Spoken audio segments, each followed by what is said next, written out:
Hello student. तो आज से हम ये जो है एक नया चैप्टर स्टार्ट करने वाले हैं। हमने पिछले 5 चैप्टर में बहुत कुछ सीखा, वेक्टर स्केलर के कॉन्सेप्ट्स, फिर motion in one dimension, then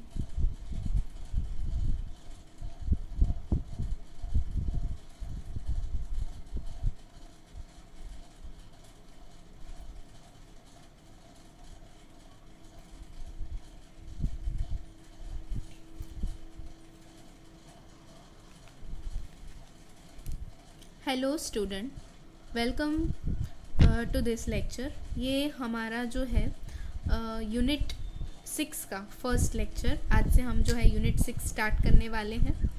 तो बेसिक इंट्रोडक्शन से हमने जो भी पढ़ा, हमने पहले फर्स्ट चैप्टर में आपने देखा कि हमने इंट्रोडक्शन पार्ट पढ़ा, क्या होते हैं एसआई यूनिट्स, फिज़िकल क्वांटिटी क्या होती है, then motion in one dimension पढ़ा, मोशन इन प्लेन पढ़ा कि कैसे प्लेन में motion how it takes place, and then we have learned about scalar, vector, and also some part we have learned about we have learned about Newton's first, second and third law. तो आज जो हम इस theory में chapter में सीखने वाले हैं, that is just introduction part. यहाँ ये जो चैप्टर है इसका टाइटल जैसे आप लोग देख सकते हैं, वर्क, एनर्जी एंड पावर। तो वर्क जो है वो हमारे लिए कोई नया वर्ड नहीं है। ये तीनों टर्म्स ऐसे हैं जो आपने लाइफ में हम डे टू डे लैंग्वेज में सुनते हैं। जैसे कि कोई अगर स्टूडेंट ये कहता है कि मैं पढ़ाई कर रहा हूँ, कोई फिर आर्टिस्ट ये बोलता है कि मैं पेंटिंग्स कर रहा हूँ, तो वो ये कहेंगे कि आई एम वर्किंग। ठीक है, तो ये सब लोग कुछ ना कुछ एक्टिविटी कर रहे हैं जिसको वो ये बोलते हैं कि हम काम कर रहे हैं। Then however, somebody who has the capacity work for 14 to 16 hours per day is said to have the large stamina और energy।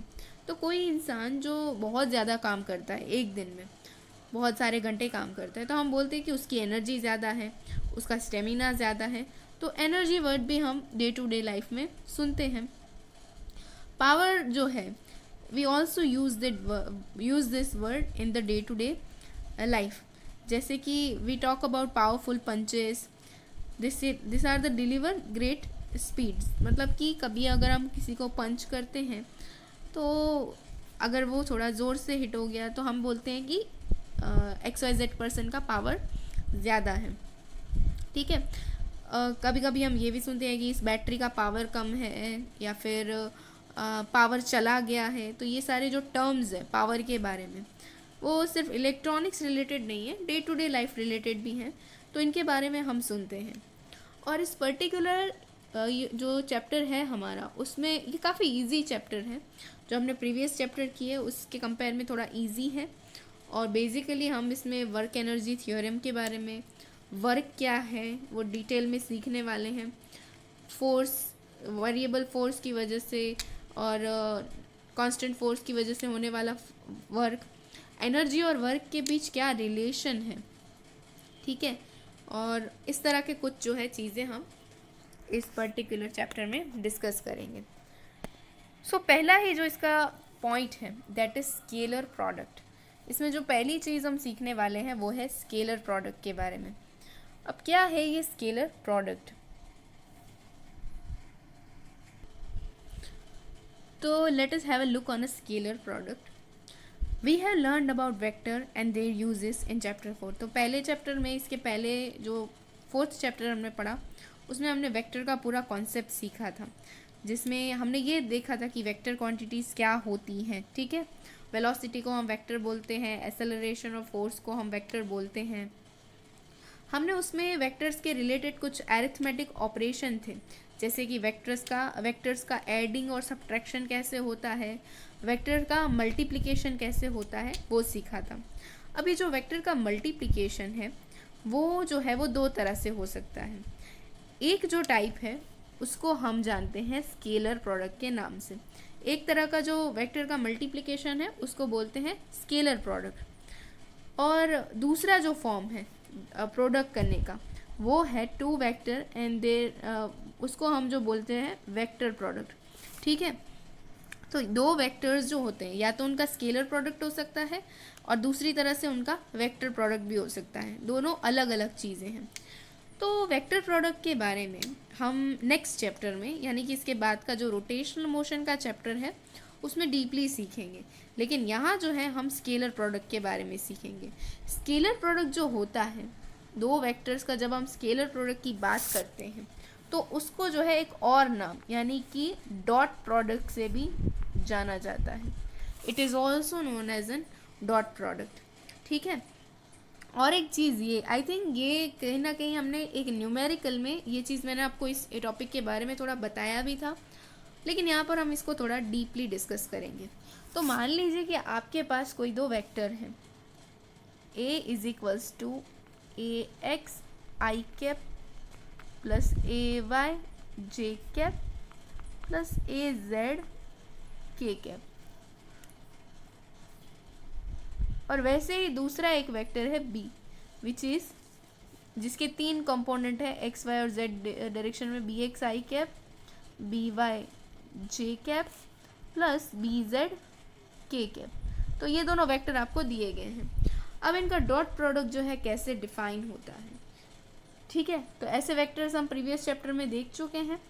तो इनका डॉट प्रोडक्ट है, कोई भी दो वेक्टर का डॉट प्रोडक्ट या स्केलर प्रोडक्ट, वो ऐसे लिखते हैं a डॉट b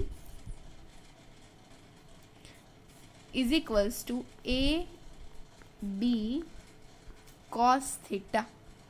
ये इसका एक फॉर्मूला है, डॉट प्रोडक्ट को डिफाइन करने का एक फॉर्मूला है कि इस तरह से जो है हम डॉट प्रोडक्ट को डिफाइन करेंगे, ठीक है। See here it is given a dot b is equals to a b cos theta. अब नॉर्मल सा क्वेश्चन है, यहाँ पर ये जो थीटा हमने लिखा इस फॉर्मूला में, ये थीटा क्या है। और एक चीज़ आप याद रखें, इस साइड जो है देखिए मैंने लेफ्ट हैंड साइड मैंने दो वेक्टर्स लिखे हैं, यानी कि मैंने उनके ऊपर एरो किया है, लेकिन जो राइट हैंड साइड में मैंने लिखे हैं वहाँ मैंने a की वैल्यू और b की वैल्यू दी गई है, ठीक है, मैंने वो वैल्यू लिखी है। तो मैग्नीट्यूड तो हमें फाइंड करना आता है, तो लेफ्ट हैंड साइड जो है वेक्टर होंगे, वेक्टर का डॉट प्रोडक्ट होगा, और राइट हैंड साइड में उनकी वैल्यू का मल्टीप्लिकेशन होगा कॉस थीटा से। Theta is the angle between two vectors, and since a b and cos theta are scalars, the dot product of two vector is a scalar quantity. तो आपको एक figure दिया है जिसमें कि आपको समझाया गया है। देखिए ये जैसे है आपका वेक्टर a और ये है आपका वेक्टर b, इनके बीच का ये एंगल है theta, this is the angle theta between them. तो ये हमारा कॉस थीटा की वैल्यू हो जाएगा। और एक बात हमेशा याद रखें कि देखिए ये फॉर्मूला से जो हमें रिजल्ट मिलेगा, आप जैसे कैलकुलेशन करेंगे तो आपको ज़्यादा आइडिया आएगा। ए डॉट बी की जो वैल्यू मिलती है, मतलब ये लेफ्ट हैंड साइड या राइट हैंड साइड जो भी बोले, वो एक स्केलर क्वांटिटी होती है। स्केलर मतलब कि अगेन देखिए ये तो दो वेक्टर हैं, लेकिन इनका डॉट प्रोडक्ट करने पर हमें जो क्वांटिटी मिलती है वो एक स्केलर होगी, ठीक है, it will be a scalar. तो इस चीज़ को हमेशा याद रखें, दो वेक्टर्स का डॉट प्रोडक्ट जो है हमेशा स्केलर होता है, it is always a scalar quantity. Now see, each vector a and b has a direction but their scalar product do not have a direction, क्योंकि इनका जो आंसर मिलेगा वो एक स्केलर क्वांटिटी होगा, और स्केलर जो है उसको अगेन मैंने जैसे बोला स्केलर को कोई डायरेक्शन नहीं होती है, तो that does not have any direction, ठीक है। तो इसको आप दो वे में भी लिख सकते हैं। देखिए यहाँ पर मैंने ए बी कॉस थीटा लिखा है, तो magnitude of a b cos theta, या तो फिर यहाँ पर जैसे दिया हुआ है मैग्नीट्यूड ऑफ बी, ठीक है, बी को बाहर रखा एंड ए कॉस थीटा। तो ये भी इसका एक अल्टरनेटिव फॉर्म है रिप्रेजेंटेशन का। अब क्वेश्चन ये आता है कि ये b cos theta, let us say, जैसे कि मैंने इसको अलग फॉर्म में लिखा थोड़ा, तो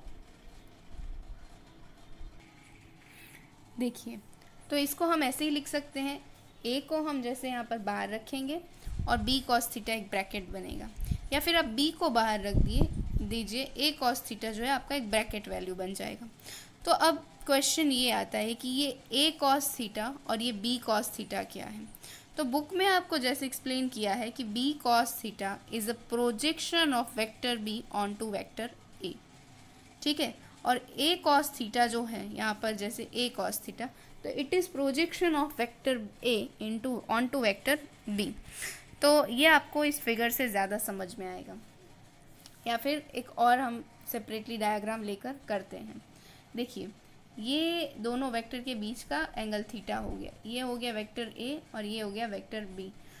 अब वेक्टर ए है फॉरेन कॉमन, अभी के लिए हम भी बोल सकते हैं कि ये पॉजिटिव एक्स डायरेक्शन में है, लेकिन वेक्टर बी जो है वो ना तो पॉजिटिव एक्स में है ना तो पॉजिटिव वाई में है, मतलब या वो किसी एक्स या वाई पर्टिकुलर डायरेक्शन में नहीं है, लेकिन वो वेक्टर बी जो है वो एक्स वाई प्लेन में है, it is in x y plane. तो मैंने आपको ऑलरेडी सिखाया है कि वेक्टर बी के अगर आपको कंपोनेंट फाइंड करने हैं तो यहाँ पे आपको क्या फाइंड करना है, वेक्टर बी का component in the direction of vector ए। तो हमेशा हम सपोज वेक्टर बी का component in the direction of A, just इसको बोल देते हैं बी एक्स। तो बी एक्स क्या हो जाएगा, हम क्या करते थे, vector itself and the cosine of theta which it is making with that particular direction, ठीक है।